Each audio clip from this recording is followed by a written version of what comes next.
네. 하성수 변호사님, 이 있습니다. 이 목소리는 지금 변호사님의 목소리죠? 네, 그렇습니다. 네, 아주 힘있고 좋습니다. 네, 소개해드리죠. 세금 도둑 잡아라 비례민주주의 연대 공동대표이자 녹색당 공동 운영위원장입니다. 하성수 변호사 모셨습니다. 어서 오십시오. 네, 여기서 뵙네요. 네. 네.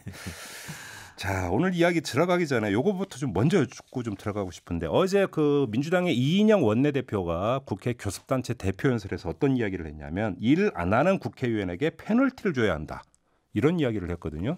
사실 여기에 공감하는 국민들은 상당히 많았을 것 같은데, 네. 근데 페널티의 구체적인 방안이 뭐지?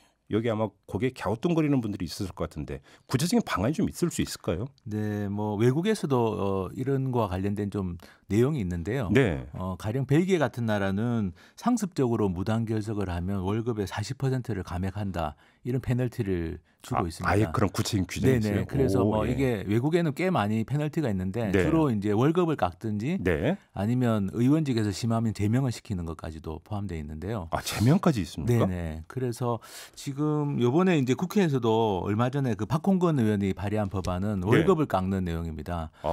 국회의원들이 받는 뭐 수당이나 또 입법활동비, 특별활동비 이런 것들이 있는데요. 네네네.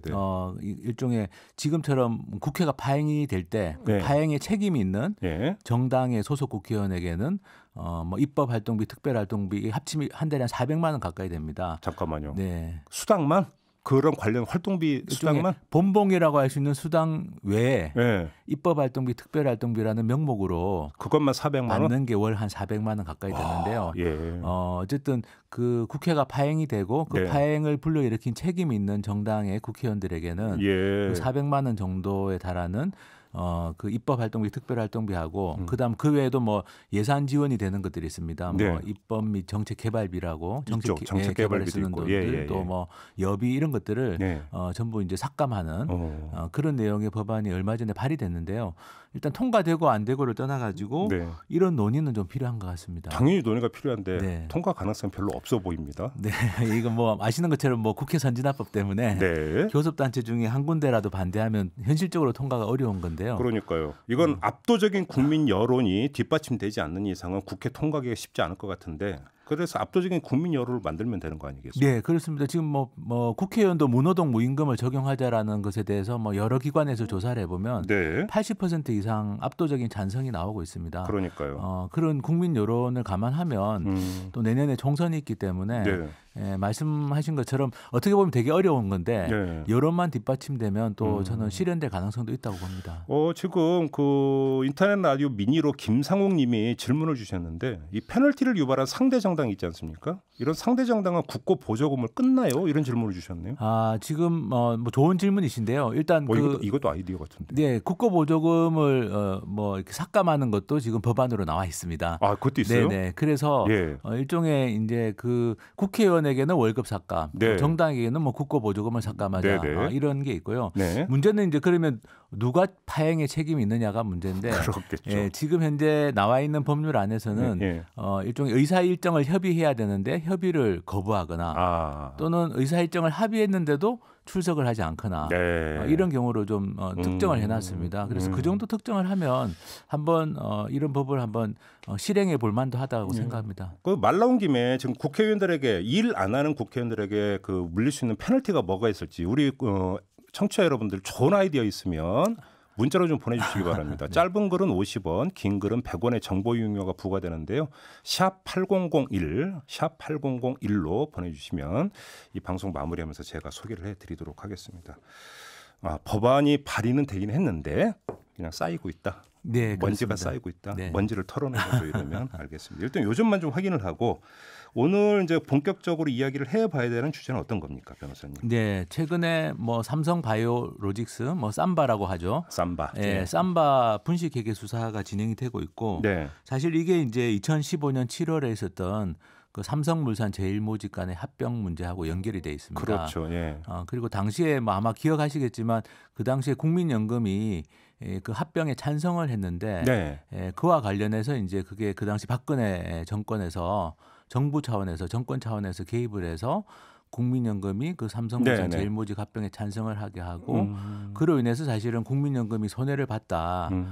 부당한 합병에 찬성함으로써 이제 이런 얘기가 있었는데 네. 최근에 이제 그 삼성바이오로직스 분식회계 수사가 이루어지는 과정에서 네. 구체적으로 국민연금이 얼마의 손해를 봤다라는 주장이 나오고 있습니다. 아, 그래요? 네. 그래서 그렇다면은 국민연금이 이게 국민들의 어떻게 보면 재산이기 때문에 네. 국민연금이 그런 부당한 어떤 합병과 그 합병의 일종의 기초 자료로 사용된 어떤 분식회계 이것 때문에 손해를 봤다면 당연히 이거는 그 손해배상 청구 소송을 해서 국민연금이 그 손해를 배상받아야 되는 거 아니냐.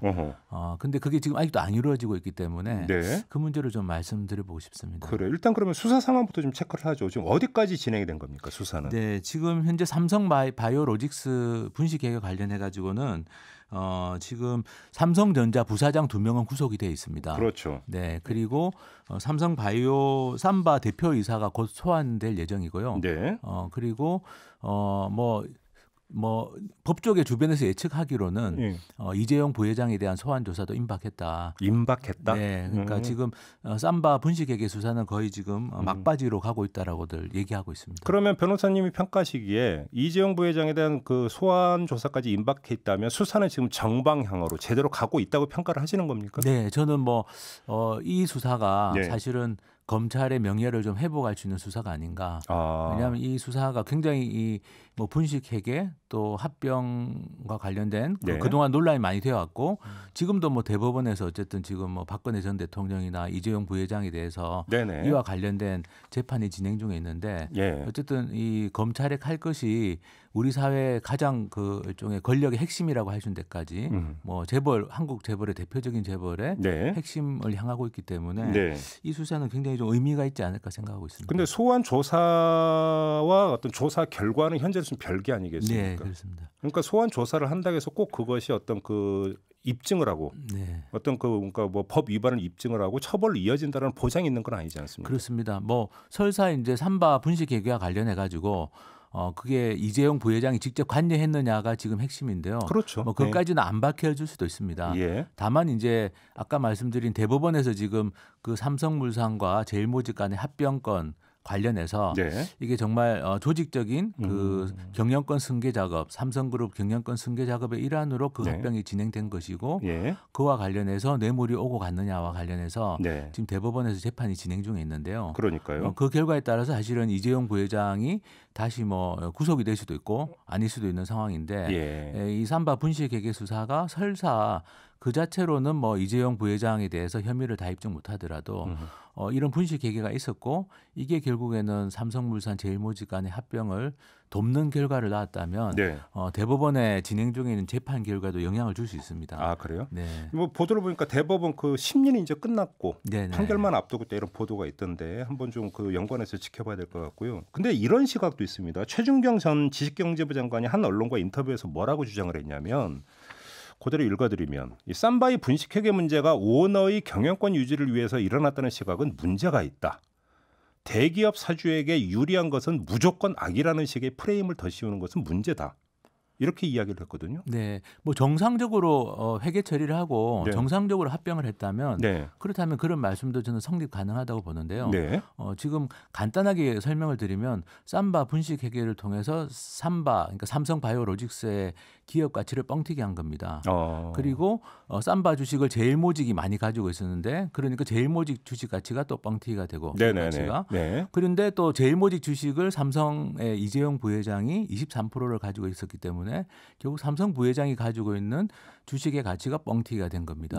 그렇게 해서 합병을 해놓으니까 이재용 부회장이 최소 2조 원 이상의 부당한 이익을 얻었다라는 건데요.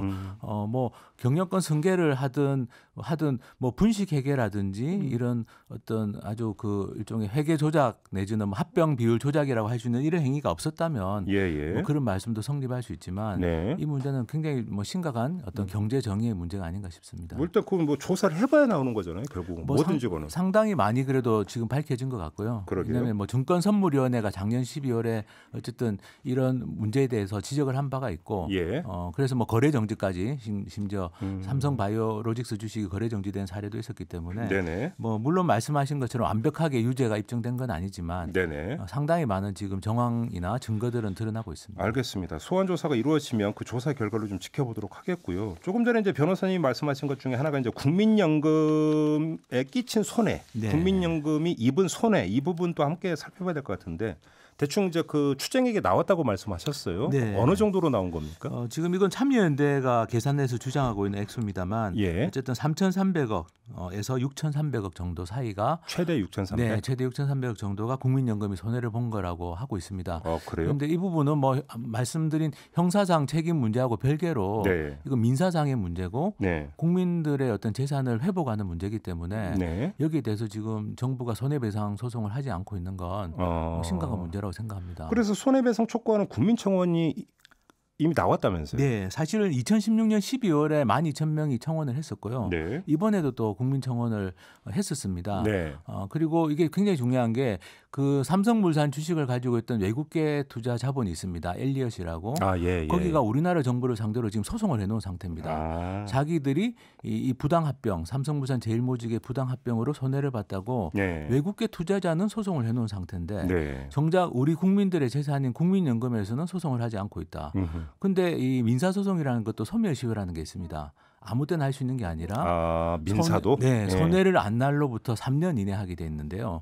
그렇다면 네, 그렇습니다. 그렇기 때문에 이게 자칫 잘못하면은 이게 소멸시효가 언제부터 진행되는지도 이게 법리적으로 논란이 있을 수 있고 네. 그렇다면은 정부가 빨리 소송을 하고 물론 재판 결과나 수사 결과가 아직 다 나온 건 아닙니다만 그런 부분은 소송을 하면서 보완할 수 있기 때문에 네. 일단은 국민연금에 소송을 해놓는 게 저는 필요하다고 생각합니다. 알겠습니다.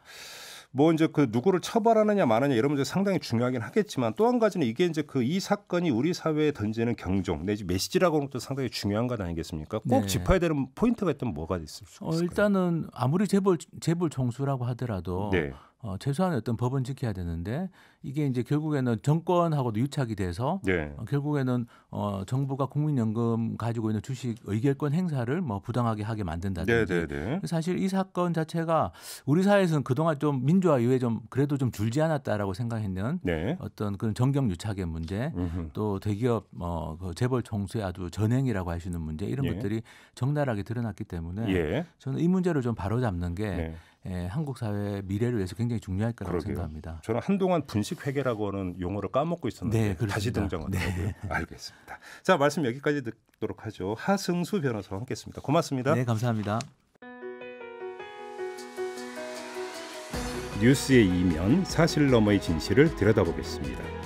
믿고 듣는 진품 시사 김종배의 시선집중.